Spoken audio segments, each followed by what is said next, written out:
नमस्कार, मैं दिनकर ठाकुर आप सभी का फिर से स्वागत करता हूं आपके प्यारे से प्लेटफॉर्म जिसका नाम न्यूरल माइंड्स है। तो यार हमारी जर्नी बहुत पहले ही शुरू हो चुकी थी। आज हम सेट और डिक्शनरी टॉपिक लेकर आप लोगों के पास आए हैं और ये बड़ा ही इंपॉर्टेंट सा टॉपिक होने वाला है। क्यों इंपॉर्टेंट होने वाला है? क्योंकि हम लोग डेटा साइंस के अंदर डेटा से डील करते हैं और कभी कभी हमें यह जरूरत पड़ जाती है कि डेटा का इंटरसेक्शन यूनियन निकालना पड़ जाए, तो वहां पे हमें कौन सा डेटा स्ट्रक्चर हेल्प करेगा पाइथन के अंदर? तो सेट। और डिक्शनरी की भी एक अपनी अलग ही इंपॉर्टेंट है भाई, डेटा फ्रेम बनानी। अब ये डेटा फ्रेम क्या है? तो ये डेटा एनालिसिस जब आप सीखेंगे तब उसके अंदर पांडा सीखेंगे, उसके अंदर आपको बड़े ही प्यार से और इत्मीनान से इन सब चीजों को समझाया जाएगा। तब तक के लिए आप इतना समझे कि जो हमारा डिक्शनरी होता है वो डेटा फ्रेम बनाने में भी कभी कभी मदद करता है, ठीक ना? इस चीज को देखते हैं हम लोग। और यार सबसे पहले थोड़ा इसका हम लोग थियरी देखते हैं। सेट होता क्या है, एक इसका प्यारा सा डेफिनेशन देखते हैं। सेट एक कलेक्शन ऑफ यूनिक एलिमेंट्स होता है, कलेक्शन ऑफ यूनिक एलिमेंट्स होता है, ठीक ना? ये सेट एक्चुअली में म्यूटेबल होता है। म्यूटेबल इम्यूटेबल क्या है, तो इस पर चर्चा बहुत ही पहले से मैं करते आ रहा हूं और बड़े ही प्यार से मैंने चर्चा करा है, तो उसको आपको पिछले लेक्चर्स में जाना है। और यदि समझ में म्यूटेबल इम्यूटेबल नहीं आ रहा है तो आई थिंक थर्ड लेक्चर आप लोगों को जाकर देखना, उसमें कट टू कट क्लियर सारी चीजें समझाई हुई हैं। लेकिन ट्विस्ट क्या है यहां पे, इस सेट के जो अंदर एलिमेंट्स होती हैं मेरे भाई, सेट के अंदर जो एलिमेंट्स होते हैं वो इम्यूटेबल होते हैं। इम्यूटेबल इन द सेंस क्या क्या हो सकता है, जैसे में स्ट्रिंग हो सकता है, और क्या हो सकता है, ट्यूपल हो सकता है, और बहुत सारी चीजें हो सकती है, नंबर वंबर भी इसमें आ सकते हैं। तो इतनी सारी चीजें हमने पढ़ी कि सेट क्या होता है, कलेक्शन ऑफ यूनिक एलिमेंट्स होता है। सेट एक्चुअली में म्यूटेबल होता है, बट उसके अंदर जो सेट के अंदर एलिमेंट्स होंगे वो इम्यूटेबल होंगे। और आगे की चीज ये आती है मेरे भाई कि सेट के थ्रू आप इंटरसेक्शन यूनियन जैसे ऑपरेशन, मैथमेटिकल ऑपरेशंस को भी परफॉर्म कर सकते हैं। तो अब आ जाते हैं कोडिंग पार्ट पे, देखते हैं। देखो मैंने एक ये क्या करा है, एक छोटा सा मैंने डेटा पॉइंट नाम से एक लिस्ट बनाया जिसके अंदर ही रिपीटेटिव एलिमेंट्स भी हैं और उसको प्रिंट कराया है। यहां पे मैं क्या करता हूं, set 1 is equal to set data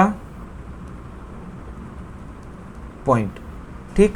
अब मैं क्या करता हूं, प्रिंट कराता हूं इस सेट 1 को। अब देखना क्या आएगा। अब यहां पे जैसा आपने देखा होगा, इसके अंदर जितनी यूनिक एलिमेंट्स थी, जितनी क्या थी, यूनिक एलिमेंट्स थी, वो सारी यहां पर प्रिंट हो चुकी हैं। जैसे 1 2 3 4 5 1 2 3 4 5 6 सारी जितने यूनिक एलिमेंट्स थी वो यहां पे प्रिंट हो चुकी हैं। अब देखते हैं हम लोग अब क्या देखेंगे, तो इसके अंदर हम लोग देखेंगे इंटरसेक्शन, ये सारी यूनियन, इंटरसेक्शन, ये इतनी सारी चीजें हैं वो देखते हैं। मैं एक सेट बनाता हूं, set 2 is equal to, set बनाने का तरीका, एक करली ब्रैकेट डाल दोगे, 1 2 3 4, ठीक। और एक मैं और सेट क्या बनाता हूं, सेट 3 इज इक्वल टू,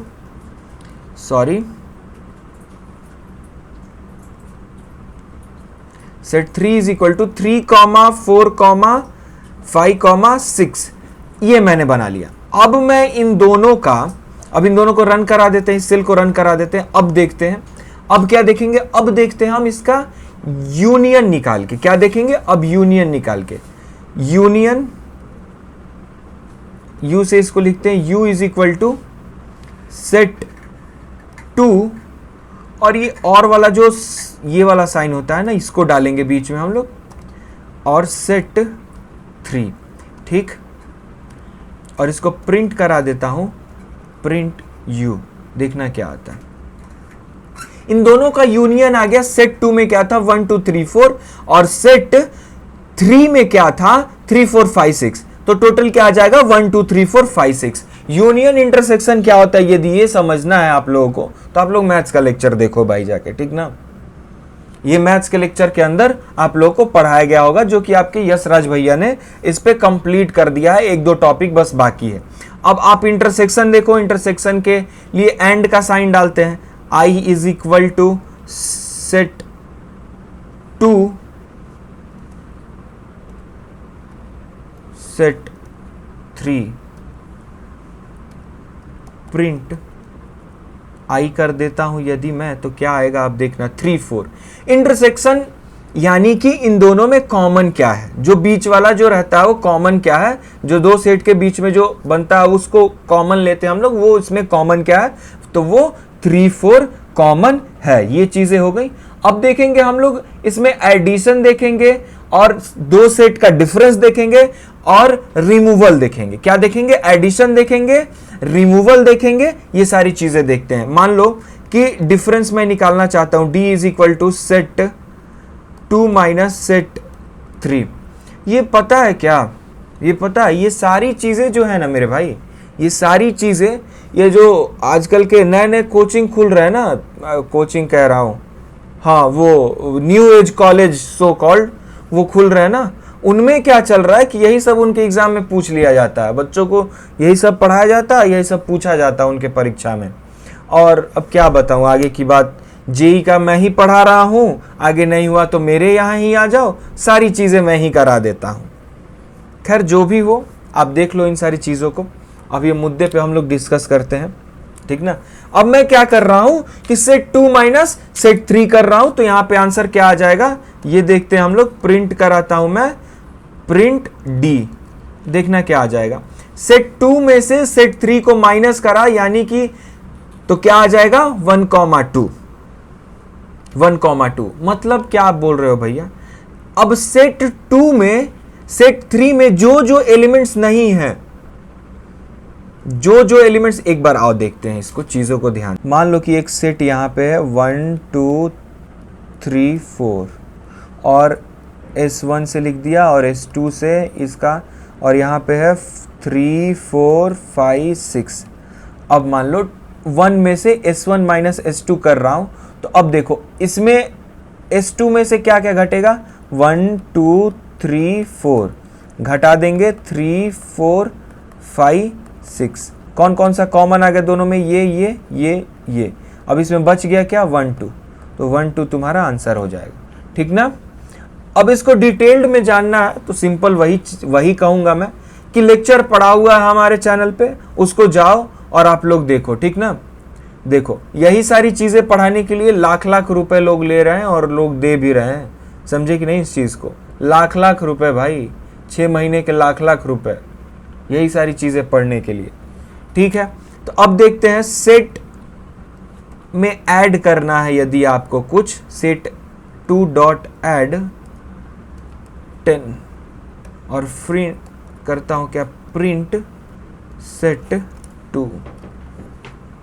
देखिए सेट 2 हमारा क्या था, सबसे पहले देखते हैं हम इसे, 1 2 3 4 और इसमें मैंने ऐड करा 10 को, तो ये लास्ट में जाकर ऐड हो गया। कहाँ ऐड हो गया? लास्ट, कहाँ ऐड हो गया? जाकर लास्ट में जाकर ऐड हो गया। अब मान लीजिए मैं लिखता हूं सेट 2 डॉट रिमूव। देखो यार एआई का जमाना है, यहाँ पे जैसे ही लिखोगे कुछ सजेशन में आ जाएगा। मैं रिमूव करना चाहता हूँ 3 को, और यहाँ पे जाके मैं प्रिंट करा के प्रूफ दे दूँ यदि आप लोगों को, तो सेट 2 को प्रिंट करा के प्रूफ लेना चाहते हैं यदि आप लोग, तो देख लो 3 रिमूव हो चुका है। कहाँ से? मेरे सेट 2 से। अब क्या पढ़ेंगे हम लोग? तो अब हम लोग डिक्शनरी पढ़ेंगे। क्या पढ़ेंगे? डिक्शनरी पढ़ेंगे। ये क्या है भैया डिक्शनरी? डिक्शनरी तो मैंने अभी बचपन में ये देखा था, मतलब वो मोटी मोटी किताबें आती थी, वो मैंने देखा था, तो वो सिमिलर टाइप की चीज है। देखते हैं वास्तव में ये है क्या कोडिंग के लैंग्वेज में, ठीक ना। तो डिक्शनरी डेटा टाइप के अंदर हमारा क्या रहता है, डेटा जो स्टोर्ड रहता है, डेटा जो स्टोर्ड रहता है वो किस फॉर्मेट में स्टोर रहता है, की वैल्यू पेयर में स्टोर्ड रहता है। कैसे स्टोर्ड रहता है? की वैल्यू पेयर में स्टोर्ड रहता है। कैसे स्टोर्ड रहता है? की वैल्यू पेयर में स्टोर्ड रहता है, ठीक ना। की वैल्यू पेयर में स्टोर्ड रहता है, समझ गए इस बात को। की वैल्यू पेयर क्या है? तो यदि मान लो मैं लिखता हूं नेम, नेम, और यहां पे लिखते जाता हूं दिनकर, यश और विजय। ये 3 चीजें मैंने लिखी। तो यहां पे की क्या हो गया, इस की के अंदर जिसका कि नाम, ये एक की हो गया, और ये जो सारी चीजें हैं ना, दिख नहीं रहा होगा सॉरी, ये जो सारी चीजें हैं वो वैल्यू होंगे इसकी। अब इसके अंदर ट्विस्ट क्या है, ये जो होता है की हमेशा यूनिक रहना चाहिए, यूनिक और इम्यूटेबल रहना चाहिए। क्या रहना चाहिए, यूनिक और इम्यूटेबल। क्या रहना चाहिए, यूनिक और इम्यूटेबल। कौन सा चीज डिक्शनरी के अंदर यूनिक और इम्यूटेबल रहना चाहिए, तो की यहां पे क्या, इस एग्जांपल के अंदर, कि यहां पे आपका एग्जांपल के अंदर नेम जो है। अब मैं लिखता हूं आईडी, आईडी भी हमेशा, आईडी एक मान लो की मैंने बनाई, क्या बनाई मैंने, एक की बनाई आईडी के नाम से, तो ये हमेशा क्या रहेगा, यूनिक नाम रहेगा। इसके नाम की एक डिक्शनरी के अंदर और कोई की नहीं होगी आईडी के नाम से, समझे कि नहीं बात को। और ये जो होगा ये हमेशा इम्यूटेबल होगा, इम्यूटेबल ही होगा, ठीक ना, समझे इस बात को। इम्यूटेबल कहने का मतलब क्या, कि ये जो स्ट्रिंग है ना, नेम क्या है, स्ट्रिंग है, तो ये स्ट्रिंग क्या होता है, म्यूटेबल होता है। आईडी भी क्या है, इम्यूटेबल, ये भी एक स्ट्रिंग है। चलो बढ़िया। अब देखो, अब देखो, अब देखो, अब वैल्यूज जो होते हैं ना, वैल्यूज वो म्यूटेबल हो सकते हैं। वैल्यूज क्या हो सकते हैं, वो म्यूटेबल हो सकते हैं। और एक्चुअली में जो डिक्शनरी जो आपकी है वो म्यूटेबल है।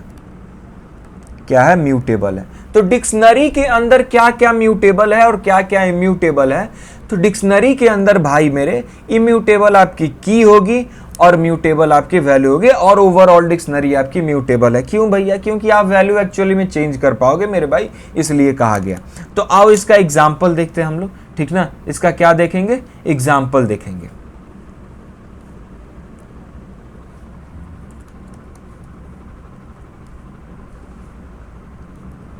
लिखते कैसे, ये सिंटेक्स देखो, जो भी नाम देना है आपको डिक्शनरी का वो दे दोगे, is equal to curly brackets दे दोगे।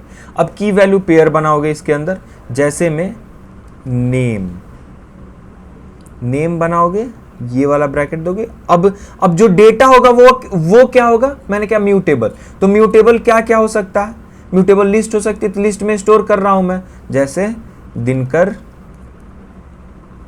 कॉमा विजय, सॉरी विजय का नाम स्पेलिंग गलती हो गया, विजय, फिर कॉमा यहाँ पे यश। चलिए जी, बढ़िया हो गई चीज़ें। अब आइए एक और चीज़ देखता हूँ। अब क्या देखते हैं, अब मान लो इनकी सैलरी, इनकी एज लिखता हूँ यार। सैलरी तो अभी प्रभु की कृपा बनेगी तो आएगी। देखिए इनका एज भी उसने लिख दिया था भाई कि 21, 22, और यश को 23 डाल देते, हम में वैसे भी सबसे बड़ा है ये। चलिए, और हाँ, अब आगे चीजें देखेंगे। अब मैं इसको प्रिंट करके आप लोगों को दिखाता हूं। प्रिंट डिक्ट, प्रिंट डिक्ट, ये देखो प्रिंट हो गई सारी चीजें, कि आपने एक डिक्शनरी बनाई जिसमें की क्या है, नेम नाम से है, जिसमें दिनकर विजय यश है। एज की के अंदर कौन कौन सी वैल्यू है, 21, 22 और 23। एक चीज बता दूं यार, मतलब कि आई डोंट नो ये सारी चीजें कहनी चाहिए कि नहीं कहनी चाहिए। यदि तुम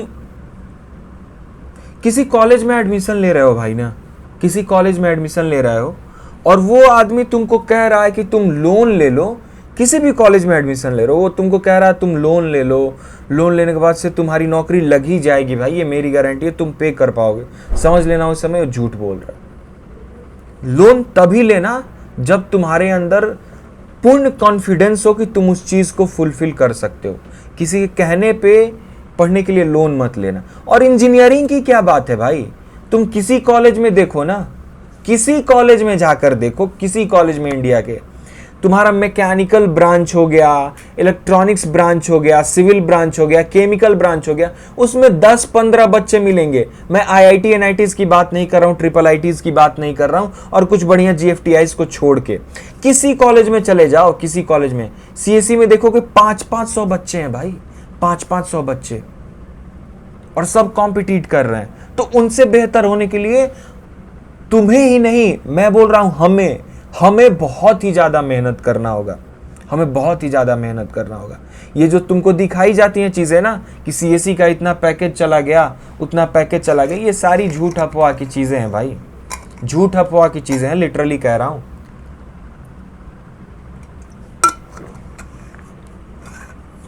जो मास हायरिंग कंपनीज है ना, जो आज से 7-8 साल पहले सैलरी देती थी, आज सेम सैलरी वो देती हैं।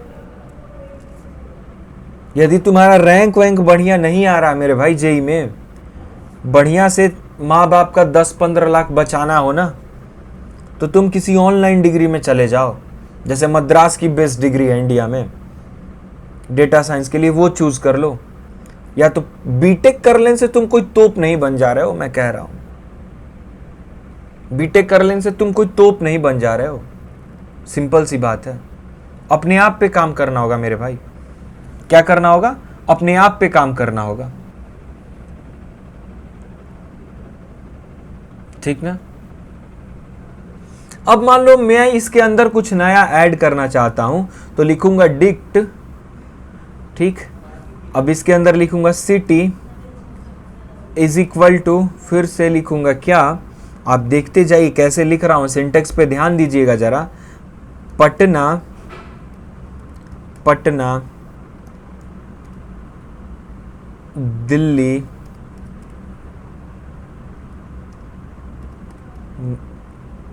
सॉरी,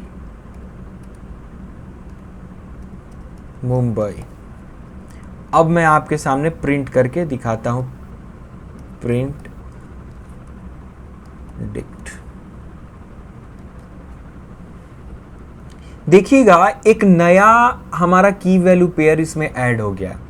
तो नया यदि आपको की वैल्यू पेयर ऐड करना हो तो सिमिलरली आप जिस सिंटेक्स में मैंने लिखा वैसे करके आप ऐड कर सकते हो। क्या कर सकते हो? यदि आपको नया कोई की वैल्यू पेयर ऐड करना हो तो जैसे मैंने करा वैसे आप करके ऐड कर सकते हो। अब मान लो कि आपको कुछ उसमें से कोई की और उसकी वैल्यू निकालनी हो तो आप क्या कर सकते हो, डिक्ट डॉट पॉप, ये वाला ब्रैकेट, और जो की आप निकालना, जैसे मान लो सिटी निकालना चाहता हूं मैं, तो वो लिख दूंगा और प्रिंट करा दूंगा क्या, डिक्ट को। क्या करा दूंगा? डिक्ट को। देखो यहाँ पे वो चीजें जितनी जो मैंने ऐड करा था वो निकाल दिया। क्या कर दिया? वो मैंने निकाल दिया।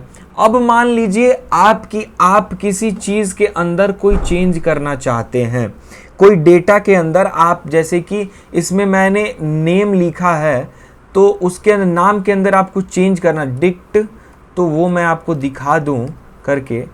नेम आपकी की वैल्यू मैच करनी चाहिए, नहीं तो नहीं होंगी सारी चीज़ें। यहाँ पे मैं लिखता हूँ राम, इससे म्यूटेबिलिटी का पता चलेगा। श्याम, मोहन। चलिए ये देखते हैं हम लोग, ये हो गया। अब यहाँ पे प्रिंट करा देता हूँ आपके समक्ष मैं, किसको? डिक्ट को। चलिए अब देखिए यहाँ पे जो सारी चीज़ें थी ना वो चेंज होकर आ गई आपके सामने। तो ये बड़ा ही इंपॉर्टेंट होने वाला है, ठीक ना, आपको डेटा एनालिसिस के अंदर। आज के लेक्चर में इतना ही पढ़ाना चाह रहा था मेरे भाई, ठीक ना, क्योंकि यही इंपॉर्टेंट भी था आज के सिनेरियो को देखते हुए, यही इंपॉर्टेंट भी था, ठीक ना। और जितनी सारी मैंने बातें बताई उस पर ध्यान रखना यदि लेक्चर देख रहे हो तो, ठीक ना, कि किसी रैट रेस में मत भागना। और न्यू एज कॉलेज जो भी है ना, थोड़ा सोच समझ के ज्वाइन करना मेरे भाई। क्या करना? सोच समझ के ज्वाइन करना, ठीक। तो मिलेंगे ऐसे ही मजेदार से वीडियो में, तब तक के लिए जय हिंद, वंदे मातरम।